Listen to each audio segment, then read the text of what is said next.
Здравейте, зрители на канала Купи изкуство в YouTube. Аз съм Петко Дурмана и все още аз продължавам да представям новите автори на Фокус в онлайн галерия kupiizkustvo.bg. Тази вечер ще ви представим Светлана Якова, която е изключително интересен автор. Тя ще ни разкаже за себе си, за техниките си. Аз ще задам някои въпроси, които предполагам, че и вие бихте имали, докато разглеждате работите й. И искам да помоля всеки, който не се е записал, но гледа това видео, да се запише в канала ни,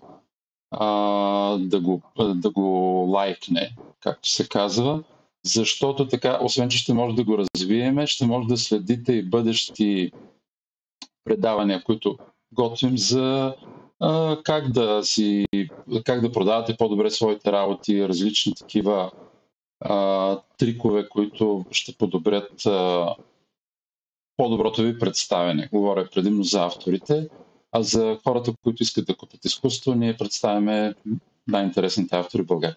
Здравей, Светлана! Първо да започнем от там да ми разкажеш за себе си, как си започнала да се занимаваш с изкуство и така нататък. Аз първо искам да ви благодаря, че ме поканихте да направя изложба при вас, във вашата платформа. Чудесно е, че подкрепяте българските творци. Много благодаря за възможността. Стараеме се. Надявам се, че се справяме. Ще се справяме все по-добре и по-добре.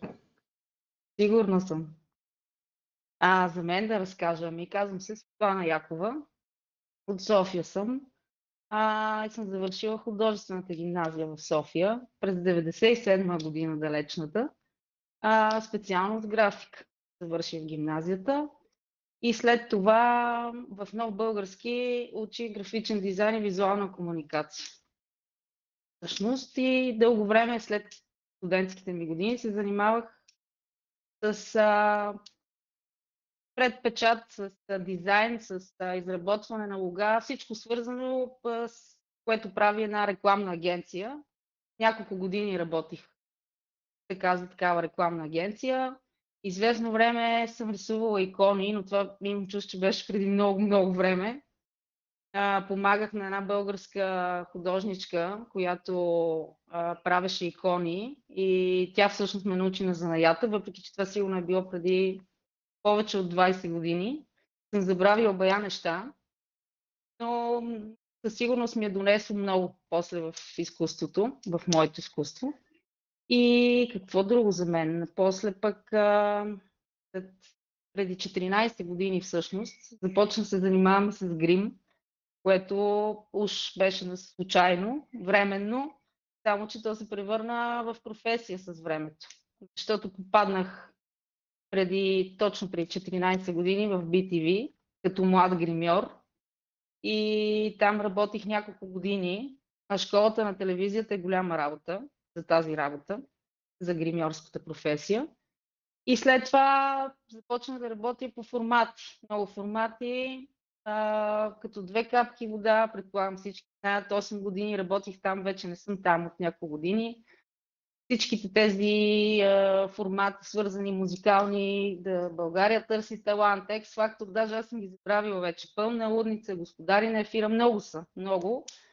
И се занимавам и до ден днешен с това. Имам ателие в центъра на София, където всъщност и рисувам, и провеждам обучения за хората как да се гримират сами, така се каже, за дамите, които не могат да се справят сами. Естествено и всичко свързано с грима, но съчетавам и двете неща, рисуването и грима. Имам си моето място, което ми е много любимо, моето си место, направено по моя си начин и така, до ден днешен с това се занимавам. И какво друго за мен да кажа, не знам, дали не пропускам нещо. Общо взето... За картините? Това е. За картините, аз първо казвам за мен какво, за картините много има какво се казва. Как въобще си се обърнала към изкуството, но нека да се фокусираме върху картините. От дете, със сигурност. От дете просто това беше моето, въпреки че моето семейство не се занимаваше Даже те бяха против аз да се занимавам с изкуство. И беше голяма борба аз да се запиша на уроци по рисуване, за да кандидатствам в гимназията, но се преборих защото просто моите родители се страхуваха аз да се занимавам с изкуство. Знаете, изобщо изкуството е плашещо за повечето родители, когато детето им реши да се занимава с това. Нито художник, нито музикант къща храни, знаете как е приказката. Да. Така че, но се справих всъщност, въпреки че те не бяха съгласни, стигнах своето. А за картините, какво да кажа? Мисълта ми, че... Първо трябва да започнем от там, нали, как се развива стила си, защото той е много интересен този стил. Какви техники използваш, какво те вдъхновява, какво те провокира да правиш тези неща. И ще поговорим дори, ако трябва, за конкретни картини, в смисъл, картините, които са в тази изложба. Ние не представяме много твои неща. Ще поговорим за тях. 10 работи, да. 10 работи, но те са напълно достатъчни за всеки, който... по принцип, ние имаме голяма посещаемост. Стараем се да я повишим, разбира се, но за българските стандарти ние имаме много висока онлайн посещаемост. И дори хората, които не купят, защото то не е задължително да купят, искаме да им разкажем повече за твоите произведения, които са, отново повтарям, изключително интересни. За мен е удоволствие да ги гледам и на живо, понеже те са пред нас в депото и в изложбата, която сме направили. Благодаря много. Аз какво да кажа, аз всеки Божи ден, когато рисувам, когато седна да рисувам, се опитвам да търся нещо ново. Аз съм такъв тип човек, който непрекъснато искам да намеря нещо, нова техника да открия. Въпреки че изградила съм някакъв определен стил, но непрекъснато се предизвиквам да правя нещо ново. Не съм мисълта ми от тези хора, които знам, че мога да го правя това и да бълвам едно след друго само такива неща. Просто не ми е интересно, спира да ми е интересно. И във всеки един момент, в който седна пред платното или пред хартията, или изобщо като съм в ателието, и искам да се предизвикам. Като при мене много рядко се случва една картина да я рисувам за един ден, или за един час, или за... Мисълта ми е, че те имат един процес. Моите неща много често трябва да се изчака да се изсъхне, след това да продължиш някой път, защото повечето с масло, въпреки че с акрил, с масло, с туш, аз смесвам ужасно много материали и просто предварително се опитвам да видя какво ще се случи и вече откривам за себе си, но това си е, нали, какви неща след това, те са до безкрай тези неща, възможности, които можеш да правиш. Но много често, когато с масло и то текстурата е доста сериозна, някой път ми се е налагал по една седмица да чакам да ми изсъхне един слой, за да мога да продължа. Мисълта ми, че те ме преминават през доста, някои от тях, повечето даже, ако сме да кажа, през доста дълъг период на рисуване. И другото, което за техниките, маслото ми е любимо, много обичам да рисувам с маслени стикове. Те са просто толкова богати като текстура, толкова възможности дават. Всъщност с всички материали обичам но маслените бои са ми любими, особено когато са така преплетени с други материали. Просто всеки един материал сам по себе си, даже аз самата още не мога да си представя, могат да ни дадат безкрайна възможност за идеи и за неща, които можеш да направиш с тях. И затова аз всеки път се опитвам да променям нещо и да търся нещо различно, нещо, което да ми донесе някаква новост в нещата, което си го знам аз за себе си, разбира се, въпреки че виждам, че имам едни определени неща, които правя, но винаги се опитвам да ги разчупвам и да търся нещо друго, нещо ново. Два въпроса. Аз това щях да те попитам, защото някои от работите са върху платно. а Да, някои са с твърда плоскост. Тоест ти рисуваш върху картон и после го да. кашираш върху твърда плоскост, която се става също много трайна. Да, Това доста нещо. става даже, доста. Това Да. даже е по-трайно, отколкото платно. Сега аз съм Ами да, отворил, понеже ти не виждаш, но ние през цялото да, време, докато си говорим, аз отварям различни твои картини и сега съм на жените да. на Джой Гараско. Гареско, извиняй. Гареско, да. Гареско. Може ли да разкажеш повече за тази картина, защото тя много ми харесва, наистина много ми харесва. Аз много благодаря. Аз се смея, защото заради името, защото виновник за името е малкият ми син. Но Ясно. просто толкова много ми хареса, защото той естествено, че ми е фен. И много често аз го питам за съвет. Не, че цялото ми семейство питам, разбира се. Те са първите, които виждат моите неща. Но с тази картина с него имаме много така смешна случка. Нея всъщност съм я рисувала, даже не е в моето ателие, аз имам много близки приятели, които Мишо Лалов, наш известен български Да, художник, и неговата дъщеря Гери Лалова. да. Ние сме много близки Знаем. и често, да, рисувам в тяхното ателие в Корил, което е изключително страхотно невероятно. И всъщност тази картина съм я рисувала там, и след това я взех и я довършвах в моето ателие. И тя е рисувана всъщност на картон. До голяма степен виновник за това да започна да рисувам на картон и по този начин е всъщност точно Мишо Лалов, защото той прави божествени неща не само върху хартия, всъщност аз съм много голям фен. Страшно много харесвам нещата, които прави.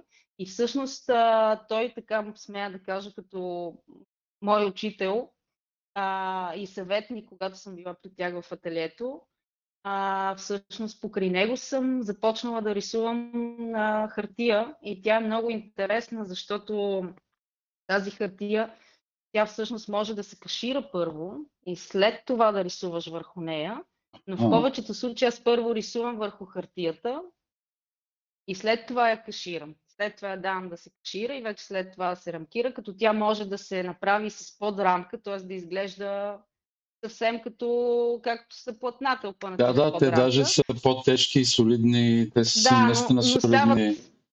да, стават доста тежки. Това по-скоро аз го правя. То при вас има за абстракции такива по-големи, защото иначе ако се сложи допълнително и външна рамка, става доста тежко. Но тази хартия е много интересна, защото тя е гланцирана от едната страна, а от другата страна е грапава. Така няма гланц, и по-скоро рисува се върху гланцираната част на хартията. И тя дава, защото няма проблем с маслените бои, мисълта ми, че те не попиват, когато се рисува върху гланцираната част. Освен това, те не могат да, защото ако попият в хартията, когато няма гланц, трудно можеш да работиш, трудно можеш да я отнемеш също, защото там много се работи с отнемане, с добавяне. Да. Можеш да безкрайни възможности всъщност дава. Можеш да рисуваш много често го правя преди това с дръжката на четката, например, и след това с туш, смесица с масло. След това можеш да измиеш с терпентин и на хартията и няма нищо. Всъщност тя е много, много издръжлива. Много издръжлива на всякакъв натиск и на каквото се сетите в бита дори, защото и това използвам, като тел за миене на чини, например, и всякакви други такива атрибути, шкурки или тем подобни, всичко може да се използва Не си на тази издавай хартия. всички тайни. Не си ги издавам в никакъв случай, защото няма да кажа как се прави.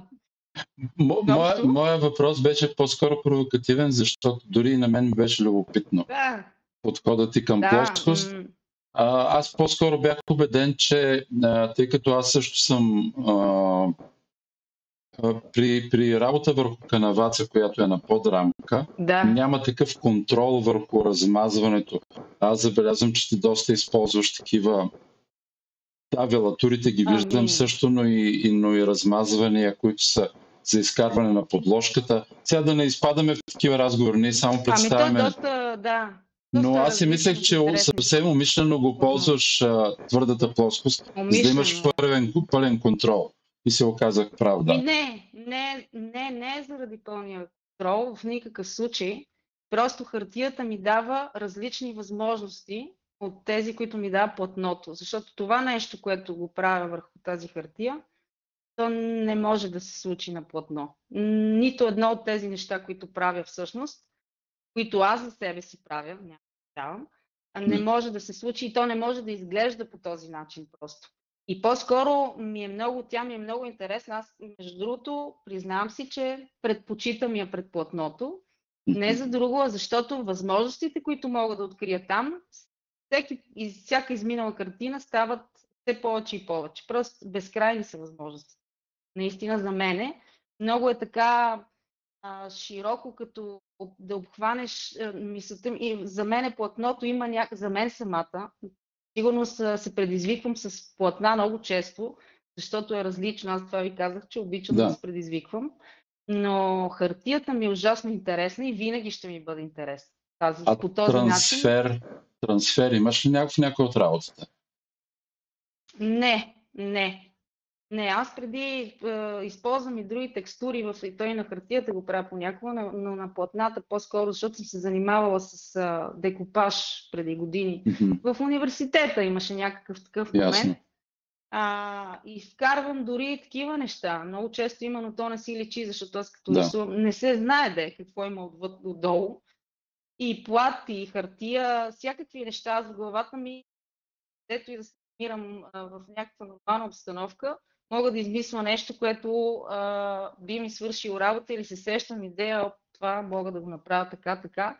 За платната това го правя много често, защото обичам релеф, обичам да има текстура, обичам да е богато, да търся ги просто непрекъснато.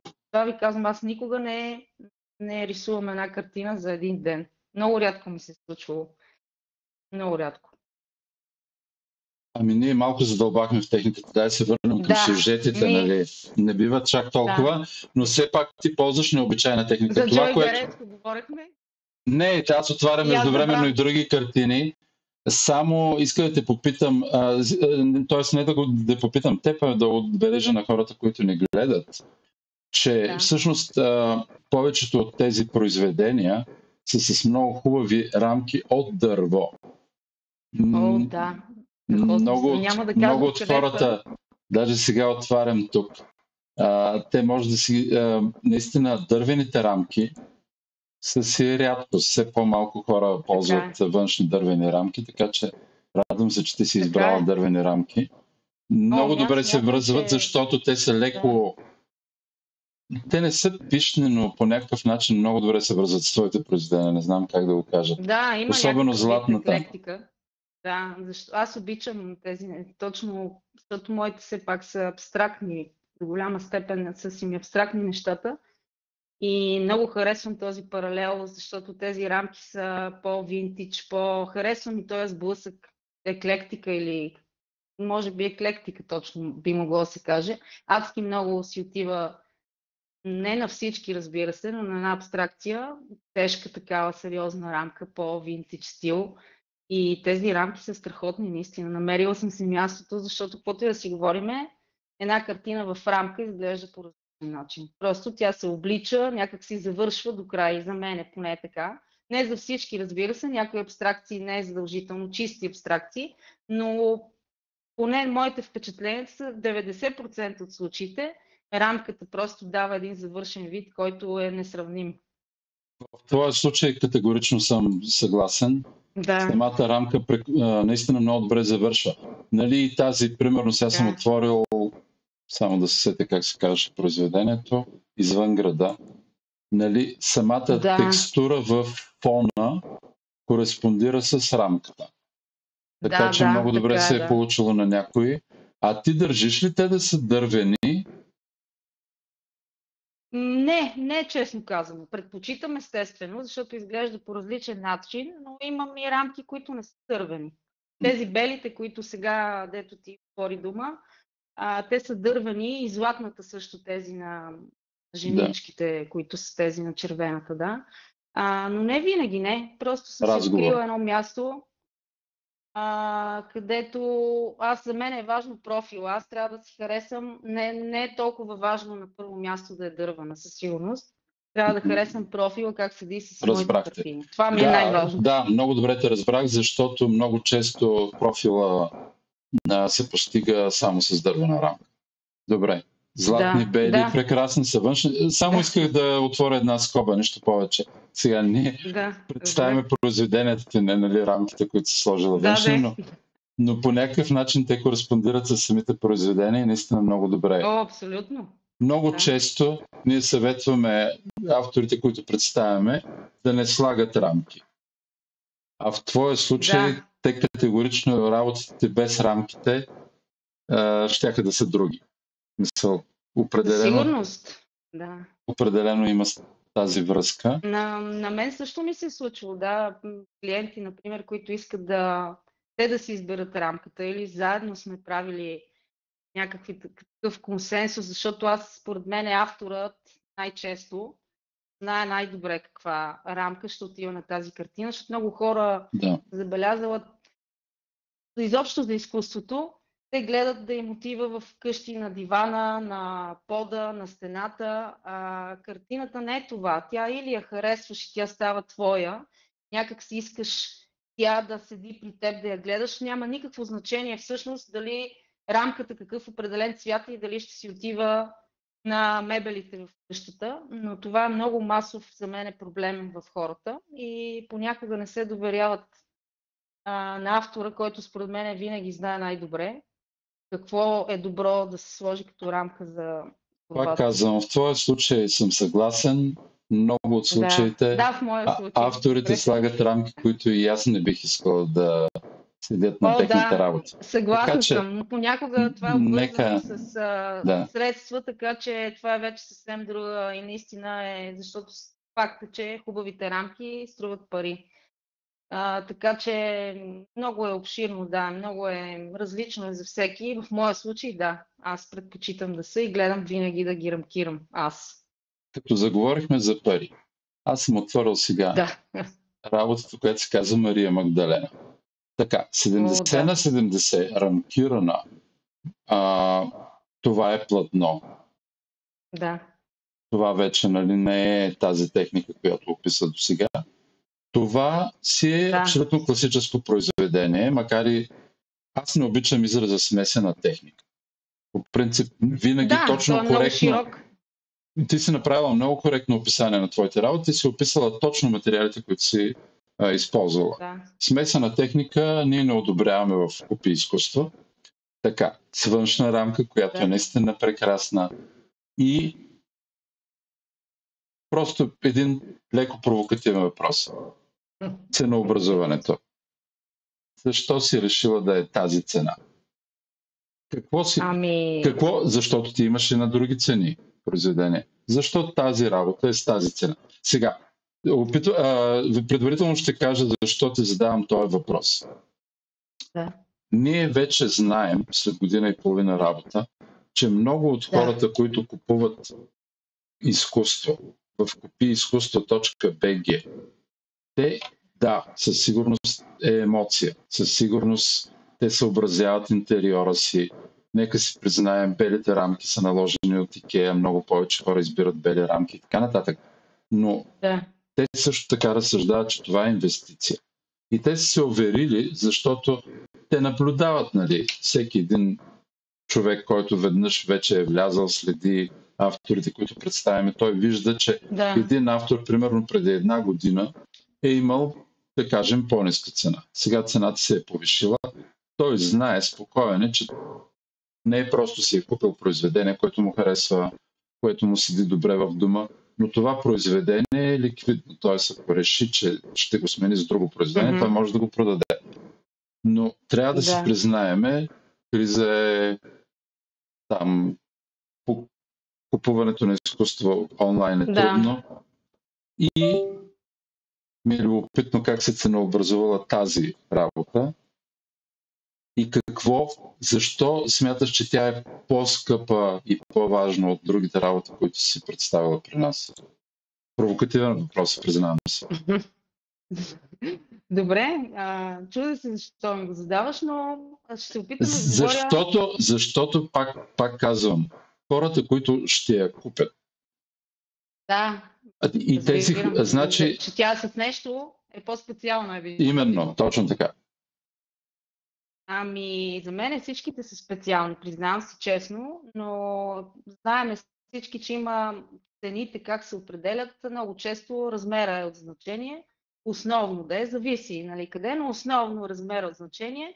Аз не се водя напълно тази линия. За мен има някои неща, може да е много по-малка, но тя е по-скъпа от някоя по-голяма. Просто вътрешно аз така си го усещам, а тази картина, плюс това аз всяка една от тях знам какво се е случило с нея, през какво е преминала. Това Тази беше много картина важно, да. премина през... По принцип, моите картини преминават през много етапи, аз ти казах при това, но тази Да. специално, даже преди да бъде в този вид, в който е сега, може би мина почти една година, защото аз винаги внимавам, знаеш много добре ти като колега, много често човек някак си не се случват нещата. При мен това е много често. Започваш и то не се случва. Не се случва, не се случва, но аз нямам платно или хартия, дори хартиите, аз пазя всичко, което да съм изхвърлила. Аз съм просто ужасен инат и за мен всяко едно нещо ще му дойде времето, всяко едно парче, всяка една рамка, всяка една хартия. И просто я прибирам. Тази картина беше една абсолютно откровена абстракция в първия си вид. После премина през още абстракции, след това я зарязах. Може би е стояла така няколко месеца, без да я гледам. И това, мисълта ми е, този целият процес за мен е много вътрешен, някакси много... И това, което се получи сега, което го има сега, факт е, че аз първо доволна, аз трябва да се чувствам на 100%, че това е завършена работа и че на мен така ми харесва. Ето има една дума, ще си го закачиш ли това в хола или няма да си го закачиш на стената вкъщи. Понякога е толкова просто. На мен тя някакси, дори за мен самата, защото аз съм много критична и почти никога не съм доволна на 100%, което е и проблем, но усещам, когато нещо се е получило. Тази картина просто някакси съм свързана по друг начин с нея. Просто защото тя не ставаше за нищо много дълго време и аз не се отказах от нея. И наистина тя ми е по специален начин скъпа. Иначе всички останали са ми скъпи. Аз нямам нещо, което да не ми е скъпо, което съм сигурна, че е готово и че е добро. Мисля ми, е адски субективно това нещо, да така да говори човек за себе си. Нали, това е обикновено друг трябва да говори, но поне вече съм усетила, когато нещо е станало. Вече това, защото това е много голям проблем при много творци. Първо или не знаеш кога да спреш и я разваляш и вече тогава не знам. Това го имам и аз като проблем и се е случвало много пъти, но е важно да знаеш просто за себе си нещата дали са станали, картината дали се е получила, а оттам нататък вече дали някой ще я хареса и дали ще я припознае като негова, вече е уже работа. Не знам. Това е но тя наистина... Да. Извинявам. Това е... Не, аз се извинявам, че те прекъсвам. Това е перфектен завършек, защото ти напълно отговори ти потвърди моето подозрение. Значи, тук имаме месеци работа, имаме катарзис, имаме нещо, което ти лично си преживяла и което е вътре в тази картина. Тоест, стойността се определя от това, че ти си вложила себе си в нея. Да, аз във всичките влагам себе си. Съгласен съм, просто избрах една. Избрах една и те провокирах, но ти напълно защити това, което е важно. Аз съм изключително доволен. Тази картина ми харесва много. Много. Да. Това е... Как да ме нарека? Това е... добро. Това е добро. Да. Благодаря много. Мисля, че ние обяснихме, т.е. хората, които не слушат, които ще разгледат твоето произведение, ще научат много повече за теб от този разговор, ще научат много повече за картините, ще разберат какво се вложила в тях. Аз ти благодаря, че прие поканата да участваш да имаш представяне в нашата онлайн галерия. И аз много ви благодаря. пожелавам ти успехи. Нали, извън, разбира се, тук ти пожелавам продажби, но те пожелавам много повече Благодаря. успехи. Да, и наистина ще се радвам, защото не сме се виждали, не се познаваме на живо. Да, Да и се аз ще срещнем. се радвам много да се запознаем, да. Много ви А, благодаря и аз, беше удоволствие. Интерес на истината. Малко се притеснях в началото, но се изпари това притеснение много Няма бързо. въобще защо, когато Да. колеги си говорят за изкуство, то ние Да, обикновено безкрайна е гледаме да тази е тема. 20 минути, а сега се старая да влезем в 30 минути. Нали? Малко преди се проточихме. Да, Но е важен този разговор, защото, пак казвам, хората, които разглеждат твоите произведения, трябва да разберат защо ги правиш, какво си вложила. И всичко това, което те виждат визуално, си има нещо да, в дълбочина. Отново ти благодаря. да. Да, само да кажа, ако сте гледали до тук, моля, записвайте се за канала ни. Ще има все повече и повече интересни видеа, които ще гледате. Приятна вечер! Благодаря. Чао и от мен. Чао.